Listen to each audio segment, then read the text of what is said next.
Hello Bonners Ferry, we're coming to you live from the Bonners Ferry High School track, home of the Badgers. My name is Lisa Iverson and I'm the principal of Bonners Ferry High School. We've looked forward to having you attend our events and games over the years, and we're really looking forward to keeping this tradition going. As some of you may or may not know, the Board of Trustees has recently approved going out to bid for construction of our new bleachers to replace these old ones behind us. What you're about to see is a video that showcases some of our issues and concerns with our existing bleachers. But don't worry, there's going to also be an opportunity for you to get involved to help.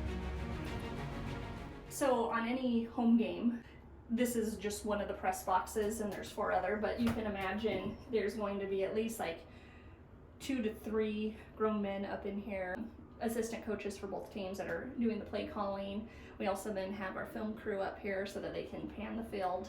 And then we of course then have our guy who runs the score clock. So any Friday night game, you'd probably have anywhere between 10 to 12 adults up in the press box. Even we can feel the floor kind of groan underneath our weight, so you can imagine what it's like. And then the intensity of a game too when it's rumbling underneath you. Hi, I'm Tully Reinhardt. I'm a senior here at the high school and I'm a football player. Hi, I'm Trinity Gatfield. I'm a senior and I am also a cheerleader. Hi, my name is Evelyn Cheney. I'm a senior and I've been in band for 7 years. My name is Lindsay Onsta. I'm a junior here at Bonners Ferry High School and I've participated in track for the past 3 years and hope to do it next year as well. Travis Sinthorn. I teach PE at the high school, been here for 25 years, was also a student here, graduated in 1990. Hi, my name is Ethan Cowell. I'm a freshman and I've been in band for 2 years. I was track coach for 18 years, head girls basketball coach for 16, and football for 10. The biggest concern about the state of our bleachers right now is that they've been up for years and years and years, and they're really deteriorating, which is often, it can become a hazard for not only our athletes, but our family and our friends that come to watch us as well. If you walk on them, they feel like they're gonna break underneath you, and you can see the folds and the bend even just from where we're standing.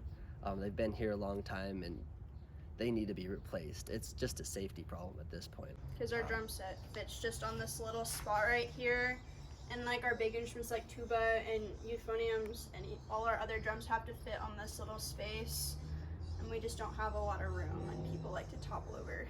There's like 14 different teams that will come and use our bleachers.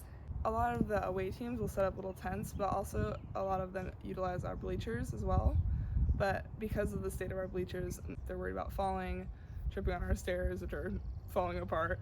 The concrete is pretty rough and there's a few cracks in it and it's not super even, so that if people or kids aren't really paying attention, they could either catch themselves on the edge or in a crack or a divot in the concrete since it's pretty rough. I've had experiences with having a bass drum in my back the whole night because there wasn't enough space for us to stand. Yeah, we've also had like stands because we have to fit stands onto these bleachers as well.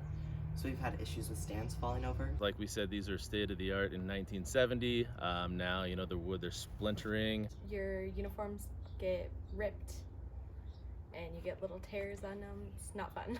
These don't look very stable, but once we get the new ones, we'll be able to probably fit more people. It'll be safer and you won't have to worry about your stuff getting lost underneath.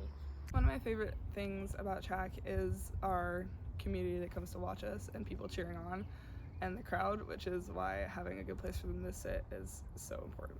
I really like getting to play at football games because we just get to be loud and it kind of hypes the crowd up.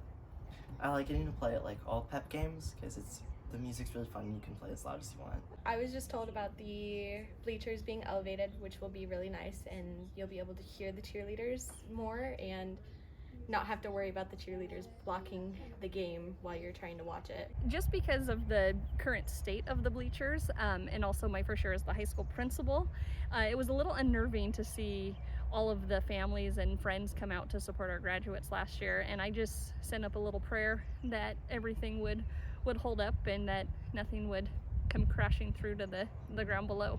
Graduation, it's a pretty quiet crowd, with quiet applause, but where I was really nervous was at the Wood River playoff game. This last fall, where we had like 1,200 people and the bleachers were packed. And there was a point when the other team was driving and they were driving north and they were having pretty good momentum, and we got them in a 3rd and long.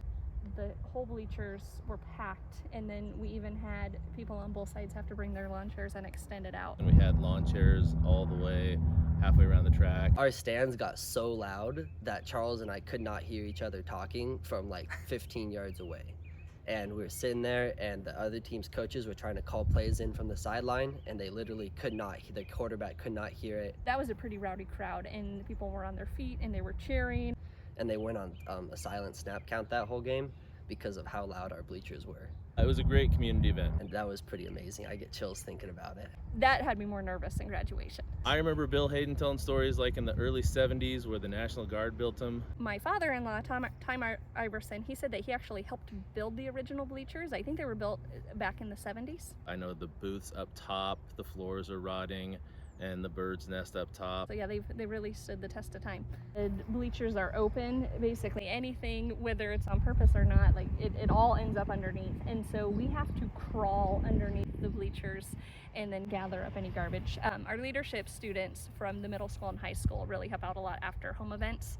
And then of course our amazing custodial crew too, but it's back-breaking work at times. It's because there's a way to get underneath the bleachers. Kids do like to go explore at home football games and track events. If there's, little brother, sister, cousin that is coming here too, they like to go into there and play. But we're constantly asking kids to, get out from underneath them. But it is hard to do when we have a big crowd to make sure that kids aren't going underneath. And this has been a long-standing tradition, is that kids at our home football games, they like to play football on the backside of the bleachers, which is really great because they're back there, parents are back there. And it is supervised, but then there's the occasional straggler that will then want to go explore and go underneath the bleachers when it's dark out too, which is definitely a safety concern of ours. We're constantly chasing kids out from crawling up underneath. The area between the storage shed and the bleachers is a pretty common place. There's just a lot of tripping hazards throughout too. And so from just an ADA compliance standpoint, it would make it pretty difficult to navigate this if you were in a wheelchair or walker bound. Same thing, kids like to swing on it and flip over it. Some even like to pretend it's a tightrope, and it kind of presents itself as a perfect opportunity. This is the junior class parents. They do a fundraiser every year where they raffle off a couch, and they have it here throughout all of football season, and you have to buy a raffle ticket to get to sit in the best seat. And then at the end of football season, they'll raffle off the couch so that someone gets to take home a new couch from Beck's Furniture. There will be spots down below that are ADA compliant, so if someone is in a wheelchair, they'll actually have a spot where they can safely watch the game. I'm super excited to see the new ones coming. I'm very excited. It'll make things a lot easier and a lot more comfortable. Me too. Even though it's my last year, it's definitely I feel like it's gonna be better for the band and just the school in general. Hello, I am Ron McDonald, your chairman of the Boundary County School Board Trustees. I am here today standing in front of our wonderful bleachers. For the past 55 years, they have done their job, they have served their purpose. But it is time we moved on. And the thanks with Jim Woodward, a former Badger, has donated his time and material to tear down our wonderful bleachers, to be replaced by a huge donation from our Idaho Forest Group, who is donating the majority of the lumber needed, and numerous other donations from our former Badgers, our current Boundary County residents. With the new bleachers, we'll have a new sidewalk that goes from here to there, which you can't see behind you. But how novel is that? We have not had a sidewalk ever, and if you have had grandparents or parents who have a hard time navigating rough terrain, it's been teeth clenching, to say the least. I want to thank the Badger Boosters for donating and for coming up with the ways to donate. So stay tuned for that, because there's going to be some big doings happening. And in the future, we're just hoping to make it much more enjoyable. If you've ever dropped your wallet and needed a first grader to climb under the bleachers, that's all going to go away.